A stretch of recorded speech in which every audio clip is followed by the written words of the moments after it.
when you go through retirement for the first time, if you did it all by yourself, you're going to know a lot of stuff when you're done that you didn't know when you started. And if you had a second opportunity, you'd say, well, I wouldn't do that again. I would do it this way. Well, some of us have the opportunity to walk through retirement with a lot of people.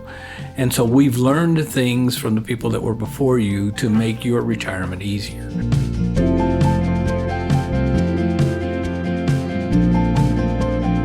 Hey, what's going on, everybody, and welcome back to another episode of Wealth Defense Radio, the podcast. We are now on video. So we're now Wealth Defense Radio, the podcast, the video series. Wow. I know, it keeps getting longer and longer. Yeah, so the business card is just getting incredibly long. My name is Josh Nahosa, and I am your host, and I am an investment advisor representative for Swan DFW, who is the company that we own, and the company that's putting on this podcast. Yep. It's a registered investment advisory, and so we're excited to kick this part off and see how that works. I don't understand why we're doing this, because everybody tells me I have a face for radio. Yeah, and the person you're probably now looking at is Hector and Josh, and he does have a face for radio that we now have to show. Well, fortunately or unfortunately, I guess, depending on who you are. I guess.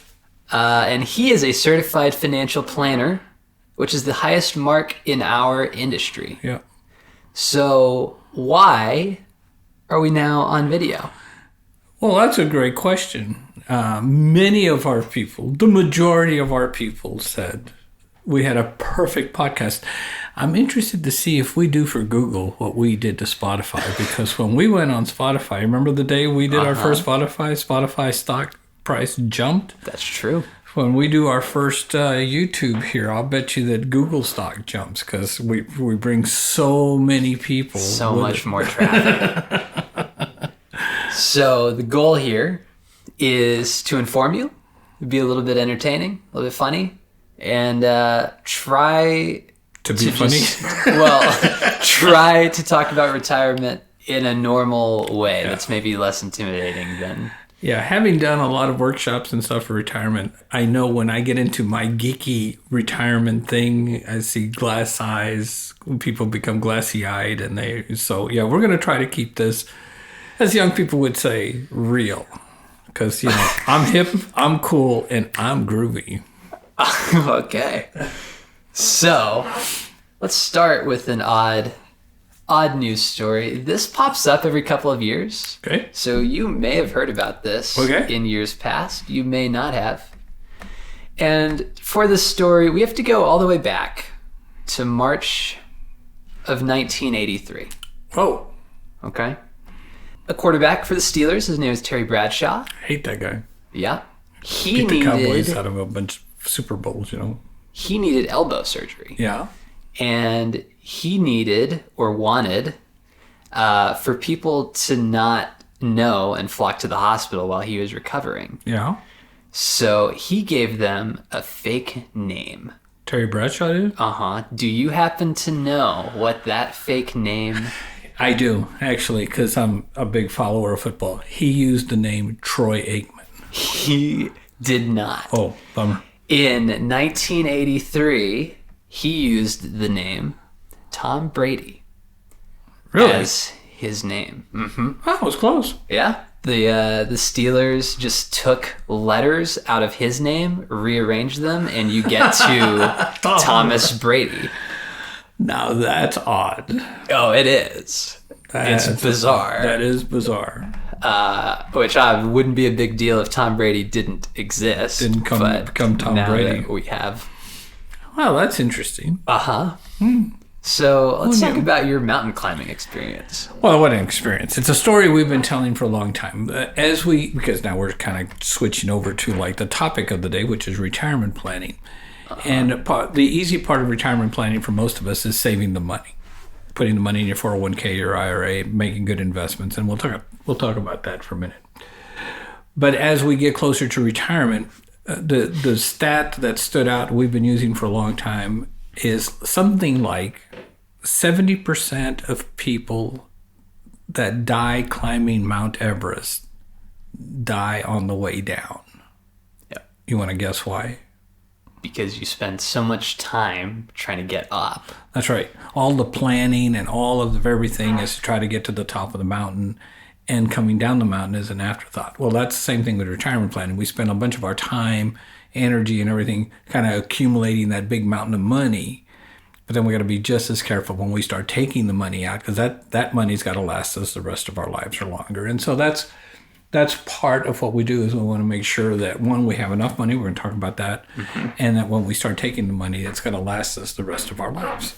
So there you go. And that's my mountain climbing Your mountain climbing experience. story, because I've not ever climbed a mountain. Well, I did climb up the side of an overpass one day. I don't know if that counts as a mountain or not. I guess it depends on how big the overpass was. Yeah, well, we were riding our bikes and we had to get over, so we had to climb and then put our bikes over the fence, and it was it should be a 30 for 30 on ESPN. Okay. Oh well.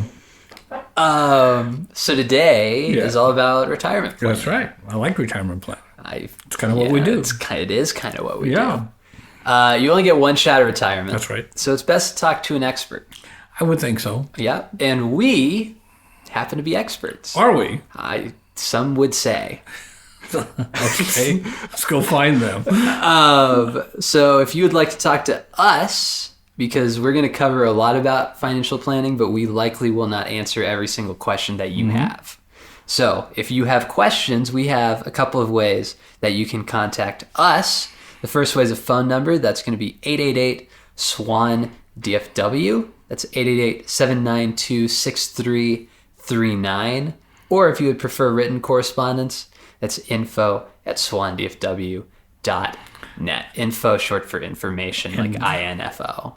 So, retirement planning. We have 6 ways that we can see how we're doing on our journey to it. Yes. On our journey to retirement. So today's is for folks in their 40s, 50s, and then we'll talk a little bit about 60s, right? We're talking about starting that path towards retirement. Yeah. Okay. So, the first way that we can kind of know that we're on track is that you've saved 6 times your salary. Now, that's a benchmark, and that's different for everybody because everybody has a different salary amount. Obviously, if you're making $200,000 a year, that is a different number than if you're making $70,000 or $80,000 a year. So why is that important? Well, you need to start. I think the point here is you need to start. The article we'll be talking to is by Bank Rates, a lady named Crystal Meyer. The idea is you need to have some amount of money, especially as you start turning 50. Hopefully you start in your 30s and 40s. And because of the rule of 72, if depending on your interest rate, if you take the number 72 divided by the interest rate you're getting or the return, let's say 8, that means that every 9 years your money is doubling. So if you did have $300,000 at age 50, by the time you get 59, that 300 would be 600, and by the time you get to 78, that 600 would be 1.2 million. So the quicker you get a big amount of money working for you, the better. Now the challenge becomes is when you're in your 30s and 40s, you have other expenses like children and college and homes and mortgages, and so sometimes it's hard. But if you get into an early discipline, if you get into a habit early of saving 5 to 10 to 15% of your income every paycheck and learn how to live on less, your 65-year-old self will be very grateful to your 30-year-old self. I guarantee. Yeah. And the amount of money, here's the challenge with putting benchmarks, and we all kind of use rules of thumb and everything. It is just going to depend on how much you're making and what your lifestyle of retirement is going to be. Because some of us are going to retire and need a lot of money because we've had that kind of a lifestyle. Others of us are going to be able to live on a whole lot less money. So it's good to have a financial plan that's customized to you and what your goals are and what your needs are going to be, so that you're maximizing the dollars that you have to make sure that you're saving for retirement, and I'm a certified financial planner, so that's one of the most important things in the world. The other thing is you don't want to get so bogged down on that you're not living life. So you've got that balance as you want to put enough money away where you've got a good retirement. You should have a pretty decent retirement, but you want to have enough money where you're doing all the things that life requires, vacations and spending time with kids and grandkids and those kind of things. So a good financial plan is a good thing to start early. Yeah, you want to make sure that your retirement's fun. You worked, 40, sometimes 50, 60 years to get to retirement. You want to make sure that you're in a position to enjoy it. That's right. And we're all going to get there. Hopefully we'll all get there. And I know when we're 20 and 30, we never think we're going to get old or we're going to get sick, we're going to die, but we all do. And so, start early and make sure the other thing that happens when we start early is that we don't want to lose any money that we have. So we invest too conservatively when we have 40 years or more before we need the money. So talking to somebody that can help you get your investments lined up right, a good asset allocation will also help you, because getting 2 or 3 or 4% more doesn't sound like a lot, but it makes a dramatic difference long term in your retirement planning. Yeah, so let's talk about the second thing here, and that's going to be you've paid off your debts. You're debt-free. Yeah, and again, this is another really good rule of thumb. Everybody should be debt-free. The challenge becomes sometimes there's good debt. There's a lot of people right now that refinanced during the pandemic, and they're carrying mortgages in the 2s and 3s. Well, if I had $10,000, it becomes a math problem. It's self-evident. If I've got $10,000, do I want to pay down a 3% debt or leave it in the market that's returning 10%? So the math tells you very quickly, maybe it's okay to carry the 3% debt because we can make more money with that money. So now there's some preferences. Some people really just want to get out of debt, and that's okay too. Again, a financial plan is design. You design it for yourself. The plan should be what your goals and motivations are and what makes you feel right. But sometimes getting another way of looking at things, another input might help you make even better decisions. But for the most part, especially credit card debt, any kind of that kind of consumer debt, let's get rid of that as quickly as we can and not carry that into retirement. And sadly, if at all possible, let's hopefully we've paid off our college debt, because that's another thing that keeps coming up is we've got people moving towards retirement and they're still carrying a lot of college debt that they got when they were 20 and 25 years old, and they made some very poor financial decisions then that are still haunting them today. So we'll do the best we can to get out of it here, but if you got kids or grandkids that are in their 20s, don't let them make that mistake. Let's talk about seriously trying to get through college with little or no debt when they get out so they have some financial freedom. So the next one we're going to talk about here is you are prepared for your healthcare costs. Yeah, and the good news is when you turn 65, you're going to go on Medicare, assuming that you've paid through your Social Security system and stuff. And so, that's going to be, some people are scared of Medicare, and I'm telling you, Medicare is a great insurance. And then there's some Medicare Advantages, and we'll do a whole thing on Medicare one day. But your Medicare costs at 65 are going to be really, really good. You'll get good coverage. You'll get a lot of doctors. And so you just need to make sure that if you retire early, say you want to retire at 62, one of your biggest expenses is going to be covering your healthcare costs from 62 to 65. Because once you get to 65, you're in good shape. But if you retire and you can't carry your health insurance from your employer, then you're going to have to go into the market and buy health insurance for yourself and your spouse, probably. And that's about $1,000 a month per person. So a couple retiring at 62, you're looking at spending another $24,000 a year for just healthcare costs.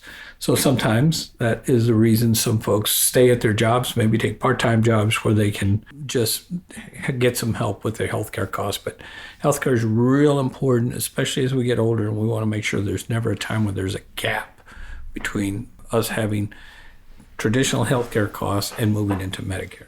Yeah, and healthcare is one of the things that can tank a financial plan. Completely destroy it. So the next thing, this is another pretty simple math problem. You need to make sure you're not spending more than you're making. Yeah, that seems like a pretty simple thing, but it's pretty amazing sometimes. Heard stories. Had a client once that they were in a big fight over who was spending all the money because she had a business and she was cleaning office buildings, and he was blaming her for spending all the money and she was blaming him for spending all the money. Finally had an accountant come in and balance the books of the business. The business was losing money. So they both thought they were making money, a lot of money on the business because they were seeing all this money come in. And so they had no idea how much money was actually coming in and going out. And so neither one of them was taking money. It's just the business wasn't making the money they thought they were making. So understanding how much you're making, important, and how much you're spending. And budget is a word most people don't like to. So an easy way to track it is just see what your checking account is doing. If you've got just one checking account, you get your paycheck in there and everything gets paid. If your checking account is growing month over month, that's a pretty good bet that you're spending less than what you're making. And if you're having to pull money out of your savings account to put money in your checking account every month or two, it's a pretty good indication that you're spending more than you're making. So if you're not going to get into a budget and get an app and do all of that, just see what's happening to your checking account, and that will tell you, yeah, we're okay, or maybe we need to make an adjustment here, because there is no good financial theory that says spending more than you make is a good thing. Right. It's like on the Mayflower, they thought about that and thought, maybe we shouldn't do that. All right, so we've done all this. You need to make sure that you're not tapping into your retirement and savings accounts before you've planned to. Yeah, and one of the things, there's good news and bad news, especially about 401ks. They have loan provisions, and they're there in case you have some kind of major financial hardship and you need to tap into some of your money, and you can get it. And because it's a loan, there's not a penalty or taxes, and you got to pay the money back, and usually the interest you pay back is for you. So people say, well, that's a great way of using that money to my advantage. It's true, but when you pull that money out, it's not growing. That doubling of money we were talking about every 9 years at 8%, if you've taken $50,000 out to do something, or 20 or 10 or whatever, that money's not doubling. That money's not growing. And so that's going to really slow down. So if at all possible, tapping into retirement is not a good idea. If you're going to do it alone is a good thing, because if you go and just take money out of a 401k or your IRA and you're under 59 and a half years old, not only are you going to pay taxes, and you're making probably as much money as you've made ever, so you're going to be at a higher tax rate, so you're going to pay that tax rate on the money that comes out. And on top of that, you'll have a 10% penalty. So that's the most expensive money you'll ever have. And so if at all possible, just leave it alone. Just pretend you can't get to it and figure out another way. Yeah. The final thing is you have met with a financial planner. You only get one shot at retirement. Yep. So, and it's wildly complicated. Yes. So it's important that you talk to someone who's maybe an expert. Yeah, somebody who's done it before, somebody who's helped people go through it before. And when you go through retirement for the first time, if you did it all by yourself, you're going to know a lot of stuff when you're done that you didn't know when you started. And if you had a second opportunity, you'd say, well, I wouldn't do that again. I would do it this way. Well, some of us have the opportunity to walk through retirement with a lot of people. And so we've learned things from the people that were before you to make your retirement easier. And so, meet with a financial planner, make sure they're independent, make sure they're a fiduciary, preferably a certified financial planner. And it doesn't mean, well, it does mean we're the smartest people in the world. But what it really means is that we take our job seriously, and we've spent the time to go get educated and get tested and are proud of the marks that we have. So meet with somebody who has that kind of fiduciary relationship, and that just simply means they're going to do the best for you and not for them or their firm, and make sure they work for an independent firm. At Swan DFW, that's one of the big things we have is our independence. We don't work for an insurance company. We don't work for a brokerage house. We work for our client. So make sure you have the independence and the fiduciary, and talk to them. And you've got an interesting statistic that only 29% of people work with a financial planner? That's true. And why do you think people don't work with financial planners? Maybe they think it's too expensive. And what does the research say? The research says that if you work with a financial advisor, you wind up with 15% more money at retirement. Yeah. That seems like a kind of a no-brainer. So you get to work with a pro. You make sure you're not going to make any mistakes. You're answering all the questions. You're covering all the things, and you're going to end up with. You're going to pay him because that's how we make a living, but you're going to end up with more money. It would seem like you would really consider working with a financial planner, but that's just me because I are one. Yep. So if you would like to talk to us, as we are financial planners, I know. We have a couple of different ways that you can do that. We have a phone number, and that's 888-SWAN-DFW. That's 888-792-6339. And then if you would prefer written correspondence, we have an email address, and that is info@swandfw.net. That's INFO, short for information. I know. Clever. At swandfw.net. Hey, so this was our first episode. I hope people liked it. If you've got comments about, well, not about the way we look, but about the content of what we did, let us know how we're doing. Subscribe to our channel, refer it to people, let people share it with people. Yeah, give us the questions that you have. We'd like the opportunity to be able to answer your questions. Yep. And we'll catch y'all in the next one. Thank you. Have a blessed day.